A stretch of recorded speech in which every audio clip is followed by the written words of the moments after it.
Venho a ti me confessar, pra minha alma descansar.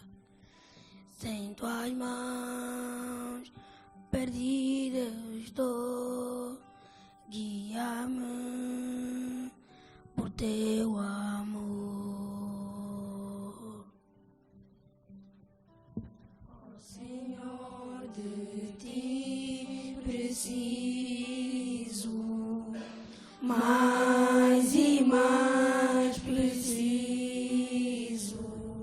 meu defensor, justo e fiel, de ti eu preciso.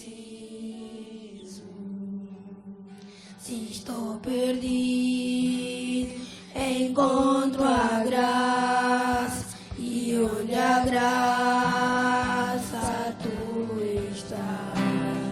Se estás aqui, a liberdade, tua vida em mim, em santidade.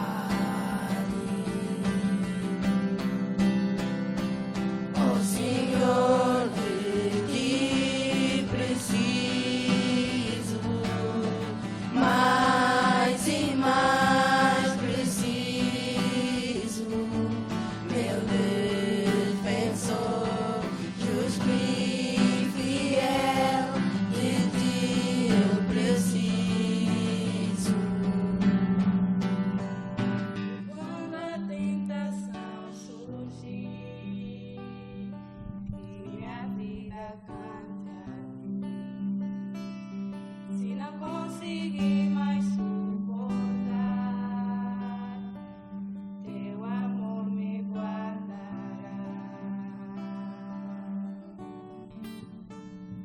Ó Senhor, de ti preciso, mais e mais preciso,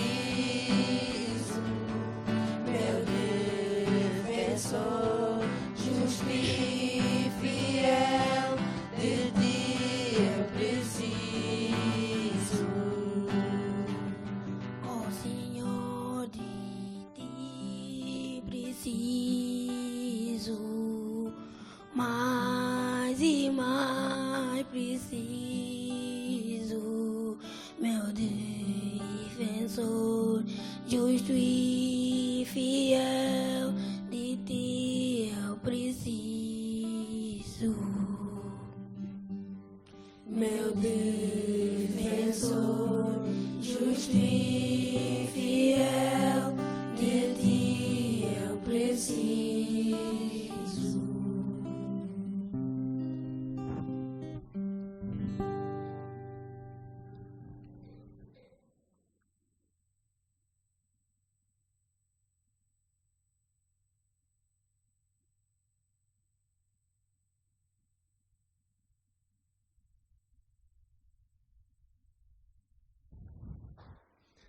Agradecemos muito este momento de louvor, agradecemos a esta bonita juventude do CAOD, a presença entre nós para o louvor ao Senhor esta manhã.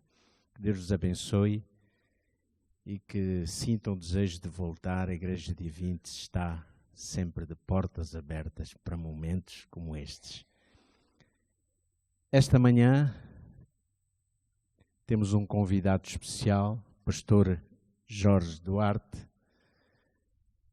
Já é muito conhecido de maior parte dos irmãos, provavelmente uma outra visita que esteja aqui presente e estão, ainda não o conhecem, mas o Pastor Jorge Duarte é o responsável pelo departamento de comunicação da nossa igreja em Portugal, da nossa união em Portugal. Ele aceitou o convite de bom grado para esta manhã estar nas mãos do Senhor e repartir conosco o pão da vida. Que Deus o abençoe, Pastor Jorge Duarte. Muito obrigado por ter aceito o convite.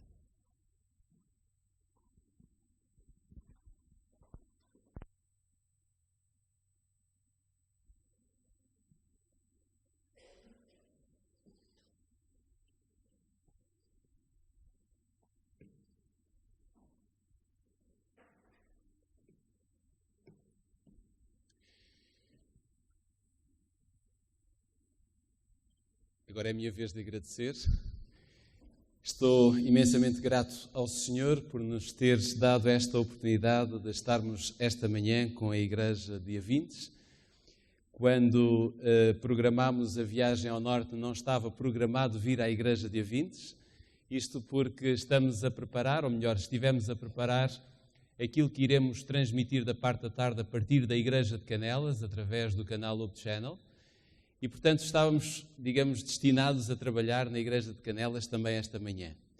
Mas, a meio da semana, recebi um telefonema de alguém que me fez o convite, que me lançou o desafio. E sabem que é muito difícil recusar não vir à Igreja de Avintes. A Igreja de Avintes está no nosso coração desde que iniciámos o nosso ministério.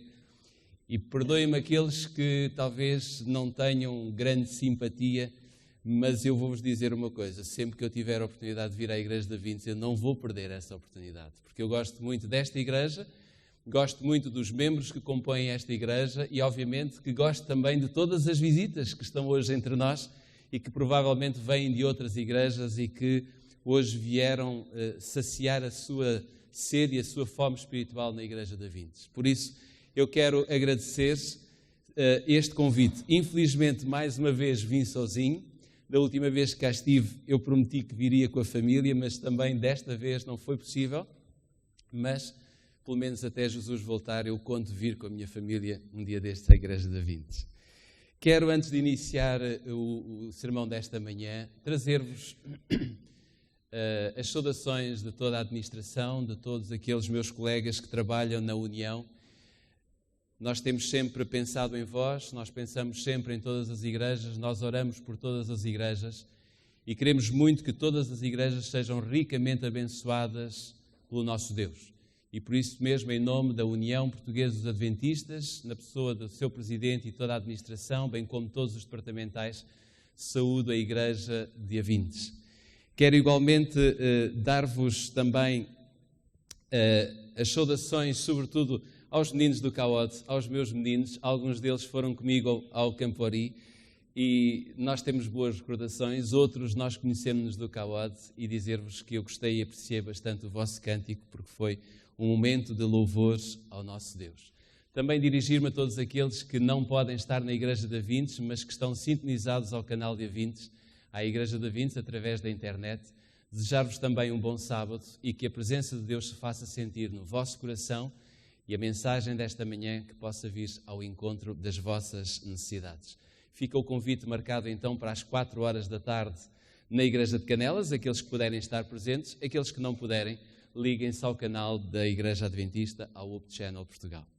Meus queridos irmãos, sem perdermos muito mais tempo, eu gostava de abrir a Bíblia convosco no livro de Atos, para nós podermos encontrar aqui o ponto de partida para a nossa reflexão desta manhã. No capítulo de Atos, no livro de Atos, eu quero ir ao capítulo 6. Esta é uma história sobejamente conhecida de todos nós, sobretudo aqueles que têm por hábito ler a Bíblia, estudar a Bíblia. E provavelmente já lemos e estudamos e pensamos e refletimos muito sobre esta passagem, mas nunca é demais nós podermos abrir a nossa Bíblia e voltarmos a introduzir este contexto de reflexão para nós. E por isso eu gostava, a partir do versículo 1 ao versículo 7 do capítulo 6, ler convosco o que está escrito. Diz que naqueles dias, multiplicando-se o número dos discípulos, houve murmuração dos helenistas contra os hebreus, porque as viúvas deles estavam sendo esquecidas na destruição diária. Então os 12 convocaram a comunidade dos discípulos e disseram: não é razoável que nós abandonemos a palavra de Deus para servir às mesas. Mas, irmãos, escolhei dentre vós 7 homens de boa reputação, cheios do Espírito e de sabedoria, aos quais encarregaremos deste serviço. E quanto a nós, nos consagraremos à oração e ao ministério da palavra. O parecer agradou a toda a comunidade e elegeram Estevão, homem cheio de fé e do Espírito Santo, também Filipe, Prócoro, Nicanor, Timão, Pármenas e Nicolau, prosélito de Antioquia. Apresentaram-nos perante os apóstolos e estes, orando, lhes impuseram as mãos. Crescia a palavra de Deus e em Jerusalém se multiplicava o número dos discípulos. Também muitíssimos sacerdotes obedeciam à fé. É extraordinário que esta passagem permite, nesta manhã, nós podermos encontrar alguns princípios que podem abençoar claramente a nossa vida cristã.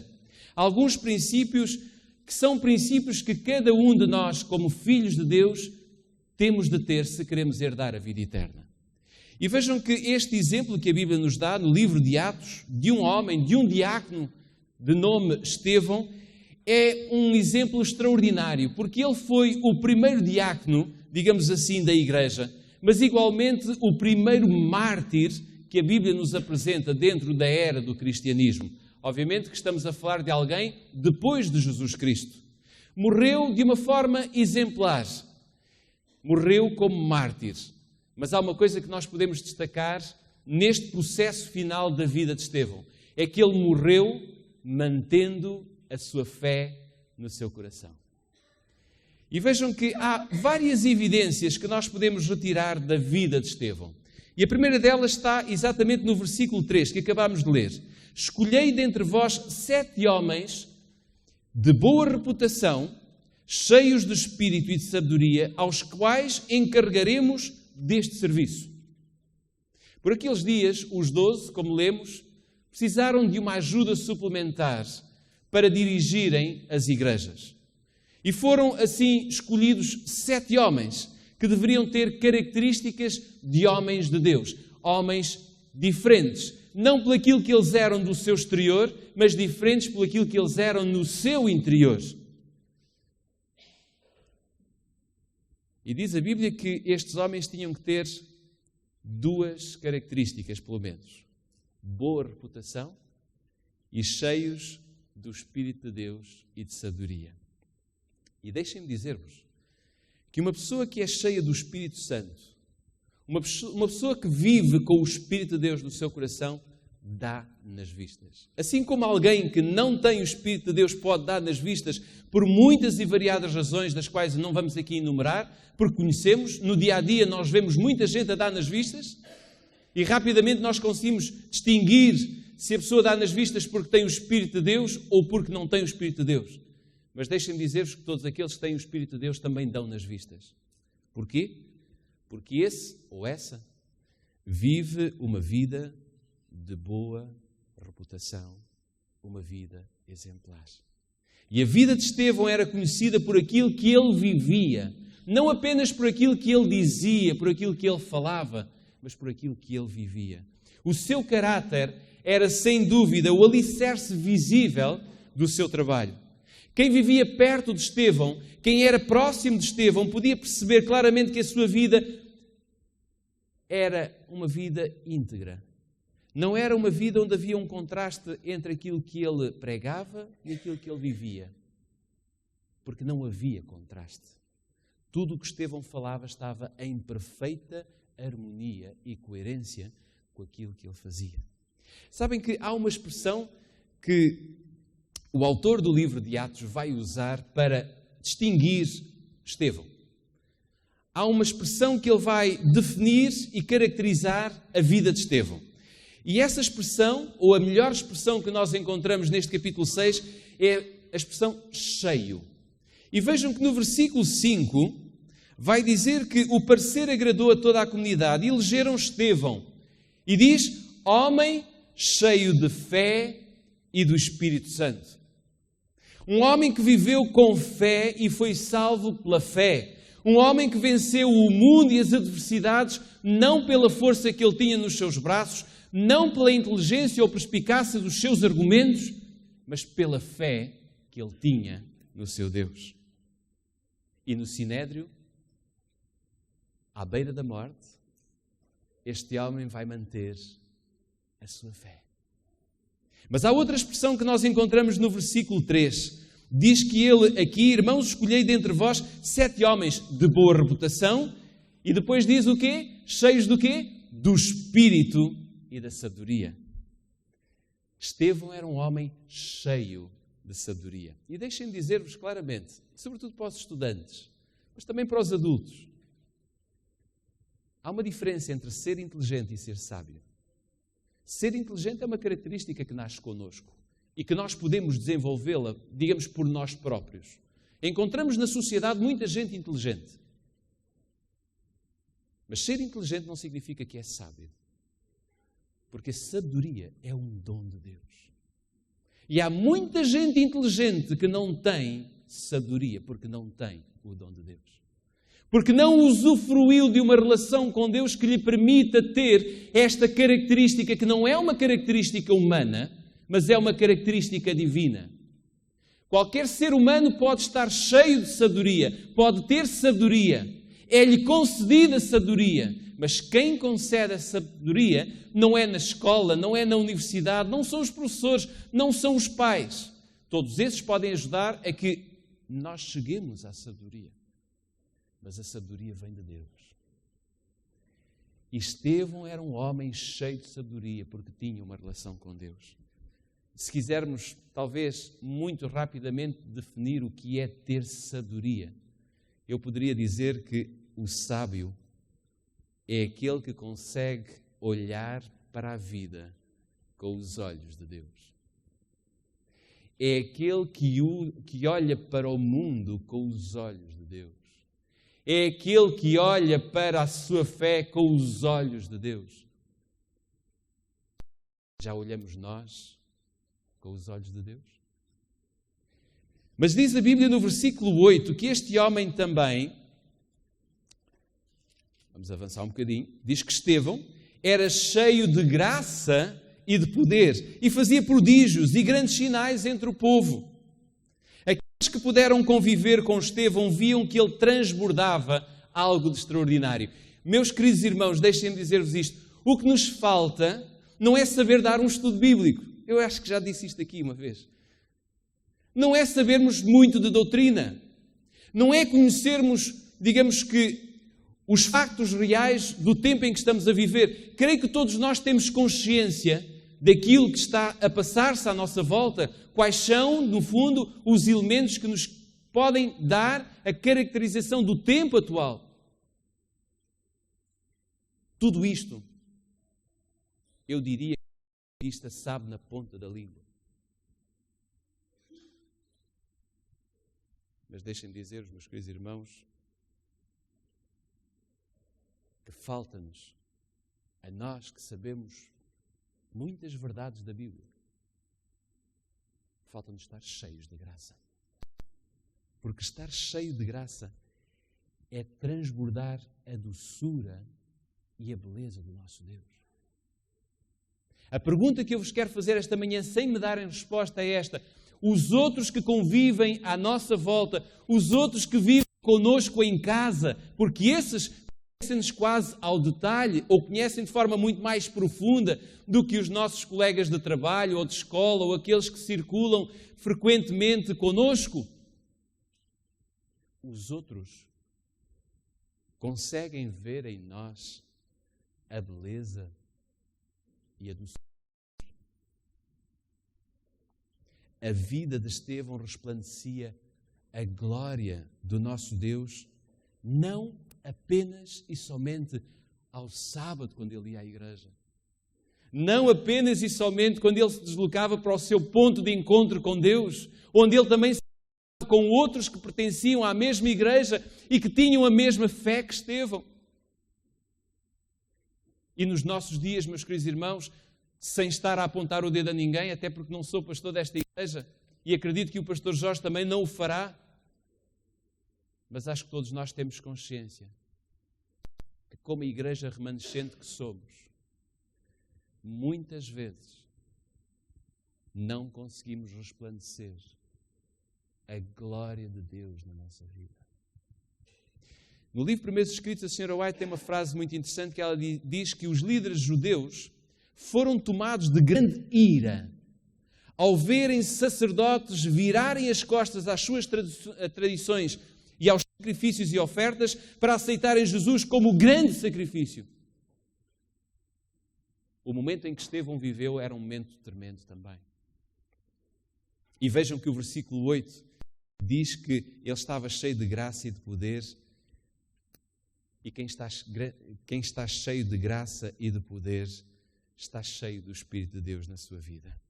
E, portanto, meus queridos irmãos, ninguém podia questionar as obras deste discípulo de Deus.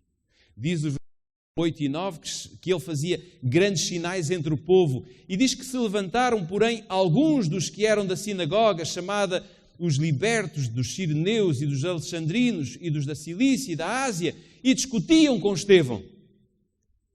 Sr. White, no mesmo livro, diz que esses estudiosos dos grandes estavam confiantes que numa discussão pública poderiam obter uma completa vitória sobre Estevão, por causa da sua suposta ignorância.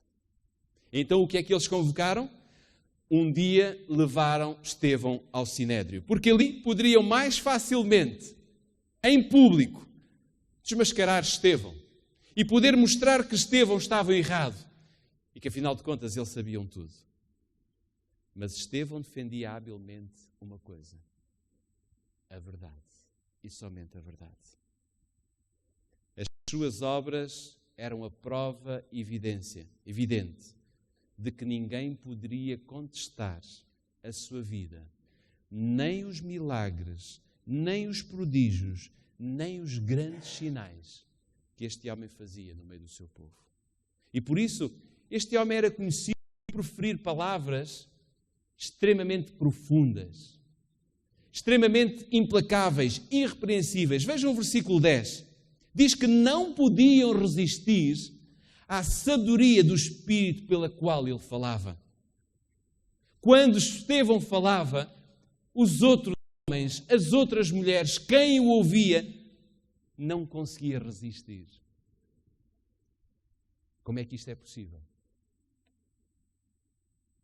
Pelo contacto com Deus, pela vivência com o Criador.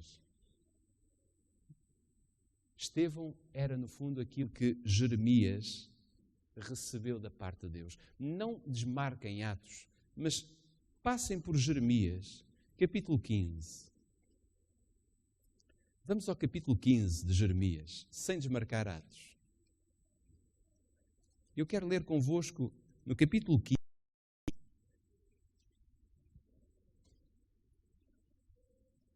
o versículo 19. Vejam o que é que Jesus disse de Jeremias, que nós podemos aplicar exatamente a este Estevão. Portanto, assim diz o Senhor, versículo 19, se tu te arrependeres, eu te farei voltar e estarás diante de mim. Se apartares o precioso do vil, serás a minha boca. E eles se tornarão a ti, mas tu não me passarás para o lado deles. Tu serás a minha boca. Estevão era ali naquele sinédrio, sozinho, sem ninguém, todos contra ele, muitos a ouvirem, mas a desejarem que ele fosse punido. Sozinho, Estevão era a boca de Deus. Este foi um grande desafio para Jeremias, este foi um grande desafio para Estevão e este é um grande desafio para nós hoje como Igreja de Cristo. Deus quer que eu e vós sejamos a sua boca. Deus quer que eu e vós sejamos os instrumentos que mostremos ao mundo que há um Deus Salvador. Que os outros, quando olharem para nós, vejam que nós somos diferentes, não porque temos boas vestes, não porque temos alguns bens materiais, não porque nos arranjamos bem, não porque falamos bem, não porque temos uma posição de destaque. Todas essas coisas são deste mundo, são perecíveis. Eu não estou a dizer que nós não podemos ter isso, mas que os outros não nos conheçam por isso. Ou exclusivamente por isso. Mas que os outros possam ver que o meu coração e o vosso coração têm a presença daquele que pode revolucionar este mundo e que pode salvar cada ser humano. Estevão ficou também conhecido por mostrar uma paz de espírito. Vejam, voltando outra vez ao livro de Atos, no capítulo 6, vejam o que diz o versículo 15. Vejam o que diz o versículo 15. Todos os que estavam sentados no sinédrio, fitando os olhos em Estevão, viram o seu rosto como se fosse o rosto de um anjo. Estevão estava naquele lugar para morrer. Ele sabia claramente que os seus dias estavam contados. Estevão estava diante das maiores autoridades daquela nação. Ele não tinha possibilidade de fugir, mas também não queria fugir. Porque o cristão foge da verdade, agarra-se à verdade, luta com a verdade, mostra a verdade. Ele não tinha necessidade de sair daquele lugar. No entanto, quem estava à sua frente, como diz a Bíblia, fitaram os olhos em Estevão. Aqueles olhos fulminantes, aqueles olhos de raiva, de fúria, aqueles olhos que estão instrumentalizados por aquele que quer o mal dos filhos de Deus. Mas como é que se encontrava Estevão? Sem qualquer medo, sem qualquer pavor.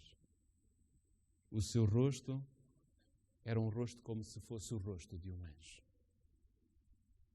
Meus queridos irmãos, deixem-me perguntar-vos, com o cristianismo que nós temos, com a fé que nós temos, com a disponibilidade que temos tido para o nosso Deus, com o tempo que gastamos, ou melhor, dispensamos ao nosso Deus, imaginem-se como Estevão, no lugar de Estevão, sozinhos num lugar em que toda uma assembleia fita os seus olhos em vocês. Se estivéssemos no lugar de Estevão,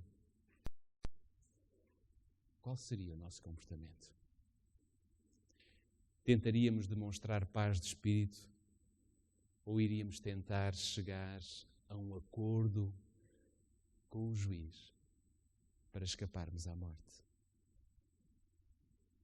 Estevão estava diante da pressão e da ameaça, mas o seu rosto brilhava como o rosto de um anjo.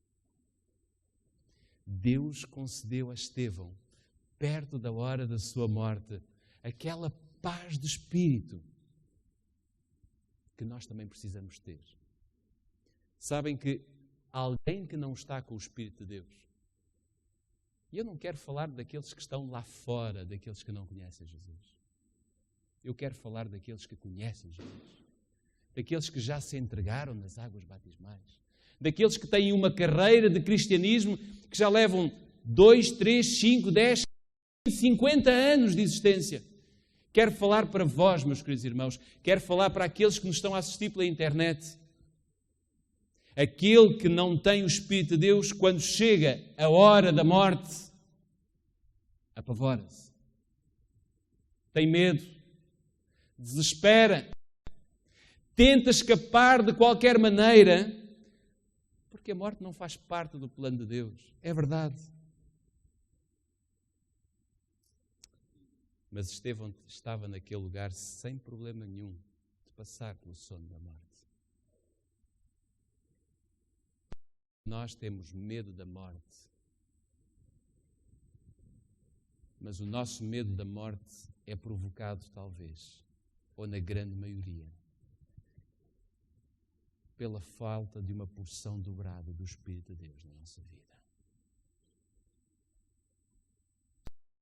Aquele que tem o Espírito de Deus vive uma vida de coragem, mesmo se tiver que partir mais cedo que os outros. Estevão poderia ter sido politicamente correto naquele lugar. Ele podia ter contemporizado, tentado a simpatia do Sinédrio, ter argumentado de uma forma mais ligeira, mais superficial. Ele podia ter escondido, por exemplo, a traição de muitos daqueles homens diante do Messias. Mas ele não teme dizer a verdade. Estevão não teme dizer a verdade. Estevão reprovou os incrédulos, os sacerdotes, os anciãos, mas exaltou a Cristo, o nosso Salvador. E o mais incrível foi que este homem foi eleito apenas para ser um diácono na igreja, para tomar conta das viúvas desfavorecidas.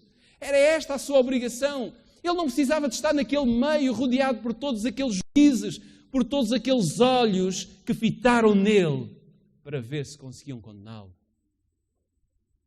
Ele podia tranquilamente ter feito o seu trabalho de igreja e se calhar no final dos seus dias até lhe daria um louvor pelos préstimos que ele tinha feito a todas as viúvas e desfavorecidos. Ele podia ter cumprido simplesmente o seu tempo de membro de igreja e um membro fiel à sua igreja, trabalhando dentro da sua igreja. Mas ele foi mais longe do que a sua igreja, porque lá fora também o viam, como aqueles que estavam dentro da igreja o viam. Ao mesmo tempo que ele ajudou as viúvas, aquele homem humilde foi um gigante dentre os homens mais poderosos do seu tempo. Estevão foi um homem de fé, já aqui dissemos. E quando nós somos homens e mulheres de fé, sabem o que é que acontece? Vejam o que está escrito no capítulo 7 de Atos, versículo 55. Atos, capítulo 7, versículo 55. Diz: mas Estevão, cheio do Espírito Santo, agora deixou de olhar para a multidão. Agora passa a olhar para o céu, fita os seus olhos no céu e vê a glória de Deus. E vê Jesus que estava à sua direita. Os homens e as mulheres de Deus, meus queridos irmãos, deixem-me partilhar convosco esta certeza. Os homens e as mulheres de Deus que têm fé conseguem ver aquilo que os outros não veem. E eu pergunto-vos, não querem vós, meus queridos irmãos, ver mais do que aquilo que viram até? O apóstolo Paulo diz que aquilo que o coração não consegue ver por si mesmo, mesmo que seja muito inteligente, mesmo que tenha uma posição de destaque, mesmo que seja pastor de igreja ou ancião dedicado, não são os cargos nem as posições que nos permitem ver. Mas ele diz claramente que o coração que não consegue encontrar aqui neste mundo algo e procura Cristo, o ouvido que consegue ouvir para além daquilo que é as nossas capacidades, consegue ver as coisas que Deus guardou simplesmente para aqueles que mostram um grande amor por Ele. Aquele que tem o Espírito de Deus vê as coisas que os outros não conseguem ver. E eu pergunto-vos, meus queridos irmãos, chega a vir ao sábado de manhã à igreja? Ou à quarta-feira, quando a igreja abre? Ou ao domingo, se há uma reunião especial? Ou então num período em que a igreja abre durante 8 dias diários? Chega? Creio que não. Chega a estudarmos a escola sabatina todos os dias? Não. Chega a orar todos os dias? Não. Porque todas estas coisas têm que estar interligadas a uma coisa que se chama paixão por Jesus. Eu creio que já vos disse aqui claramente isto. Para alcançarmos aquilo que Estevão alcançou, precisamos de namorar com Jesus. E muitos daqui já namoram, outros namoraram. E quando namoramos, nós não deixamos o nosso trabalho, nós não deixamos a nossa escola, nem deixamos o nosso lar, nem deixamos a nossa igreja, nem deixamos os nossos amigos. Mas há uma coisa que nós fazemos, é reorganizar as nossas prioridades. E a nossa única prioridade, ou a primeira prioridade, é encontrar-nos com aquele ou com aquela com quem nós nos apaixonamos. O que falta em nós, meus queridos irmãos, é reorganizarmos a nossa vida para que verdadeiramente nós tenhamos o tempo todo para esta paixão com Jesus. E diz-nos a Bíblia no versículo 56 e 57 que Estevão viu os céus abertos e viu o Filho do Homem em pé à destra de Deus. Eles, porém, clamando em alta voz, taparam os ouvidos e unânimes arremeteram contra ele as pedras. Pedro diz Ou melhor, Estevão diz: estou vendo a extraordinária beleza do céu. Que não viram, não conseguiram nem tão pouco ouvir o relato que Estevão estava a fazer. Há apenas um caminho que eu quero deixar convosco. Se quereis estar no céu, é preciso que cada um de nós entre por esse caminho. Leve uma vida íntegra com Jesus, até o dia em que tem que entregar também o seu espírito e que o entregue verdadeiramente àquele que é o dono do nosso espírito. Vejam que no versículo 58 e 59 diz que, lançando-o fora da cidade, as testemunhas deixaram as suas vestes aos pés de um jovem chamado Saulo e apedrejavam Estevão, que invocava e dizia: Senhor Jesus, recebe o meu espírito. Estevão não entregou o seu espírito a ninguém. Devolveu ao dono do nosso espírito. Devolveu o seu espírito a Jesus. Estevão, no versículo 60, dá, sem dúvida, um exemplo de que sabia perdoar. Ele diz, no versículo 60, então, ajoelhando-se, clamou em alta voz: Senhor, não lhes imputes este pecado. E com estas palavras, adormeceu. Antes de adormecer, Estevão preocupou-se verdadeiramente com os outros.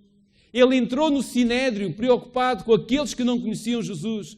Não estava preocupado consigo mesmo. Ele entra no sinédrio para representar Cristo, para mostrar Cristo ao mundo. E até ao último segundo da sua vida, a grande preocupação dele era que aqueles que estavam do lado oposto de Cristo se pudessem arrepender, para que um dia pudessem estar no céu. E aqueles que o estavam a apedrejar.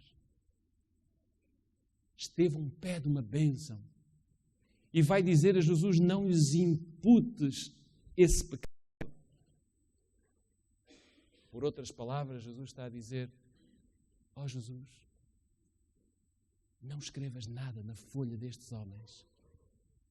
Não coloques lá que eles me mandaram uma pedra. Porque o meu desejo é um dia poder estar no céu. É poder encontrar-me com eles no céu. Não importa as pedras que eles atirem. O que eu quero é que tu possas olhar por eles e no seu coração exista a semente da verdade, para que tu consigas convencê-los da verdade. Quero terminar, meus queridos irmãos, dizendo-vos ou perguntando-vos: quem estará no céu? Serão aqueles que guardaram o sábado todas as semanas, 52 vezes por ano? São aqueles que foram sempre fiéis nas suas ofertas, nos seus dízimos? Foram aqueles que adotaram um estilo de vida saudável, incluindo todos os parâmetros que nos são anunciados com regularidade pela Igreja Adventista do Sétimo Dia? Quem estará no céu, meus queridos irmãos? São todos aqueles que se deixaram envolver pela presença do Espírito Santo nos seus corações. É isso possível nos nossos dias? O que é que vocês acham? É possível eu e vós termos a presença do Espírito Santo na nossa vida? É possível, irmãos? É. Podemos nós ser exemplos de homens e de mulheres que seguem a Jesus e que os outros, quando olham para nós, veem-nos não pela beleza exterior, mas pela doçura do nosso coração? Estamos nós revestidos de sabedoria, da graça, do poder e da paz, da coragem, para que nestes dias finais da história universal saibamos andar íntegros até ao fim, mesmo se tivermos que ir perante aqueles que acusam o nosso Deus? Estamos nós preparados para isso? Ou a preparar-nos para isso? Deixem dizer-vos que a Igreja remanescente tem falta de homens e de mulheres que estejam cheios do Espírito de Deus. Homens que não tenham vergonha de serem soldados do Mestre. mesmo que para isso o mundo os apedreje ou sejam rejeitados. A igreja remanescente tem falta de homens e de mulheres que sejam a boca de Deus. Cristãos que estudem a verdade, que conheçam a verdade, que amem a verdade, que se apaixonem pela verdade, que namorem intensamente com a verdade, mesmo perante as adversidades que possam encontrar neste mundo. Estamos nós a caminho deste projeto de vida para que, por meio de Jesus, os outros vejam que nós somos diferentes? Será que aqueles que vivem à nossa volta sentem que temos palavras irresistíveis e que temos um coração diferente dos outros? Permitam-me terminar de uma maneira simples. Já não é muito costume eu fazer isto e às vezes sinto-me preocupado porque não sei se sei fazer. Mas ganhei coragem e quero terminar deixando-vos um apelo cantado.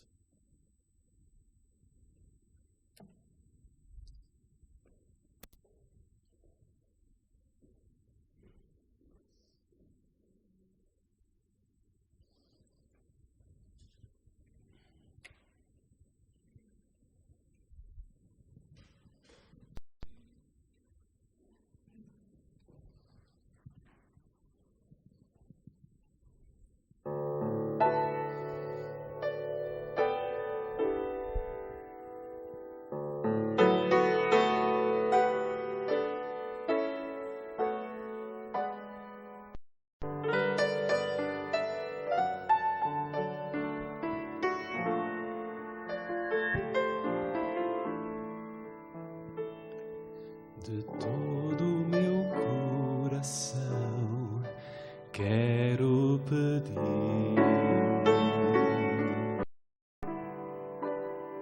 que Deus possa vir morar na tua vida, que te guarde ao entrares ou sair para qualquer lugar, proteja o que é teu, te faça crescer e prosperar, que seja o teu viver só do Senhor. Possas com tuas palavras falar de amor, mas só peço para Deus te guardar, preciso também te dizer, permite que Deus transforme o teu viver.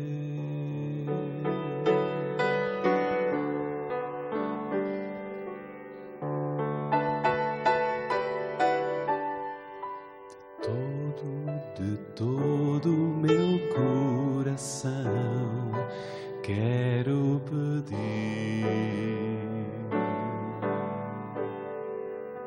que Deus possa vir morar na tua vida,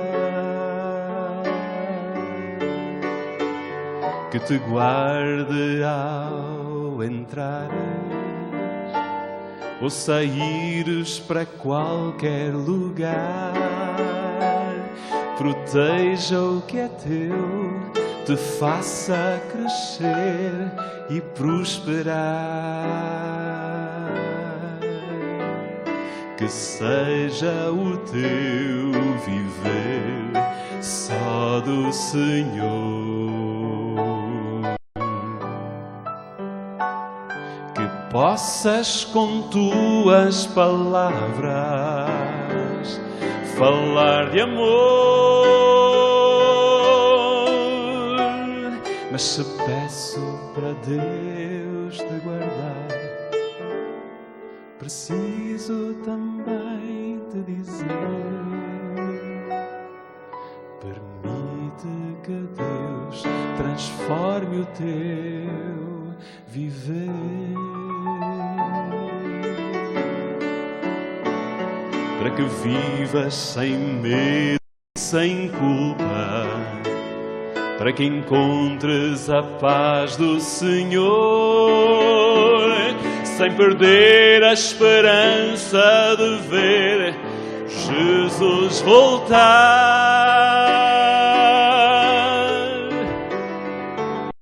Só para Deus te guardar, mas preciso também te dizer: permite que Deus transforme o teu viver.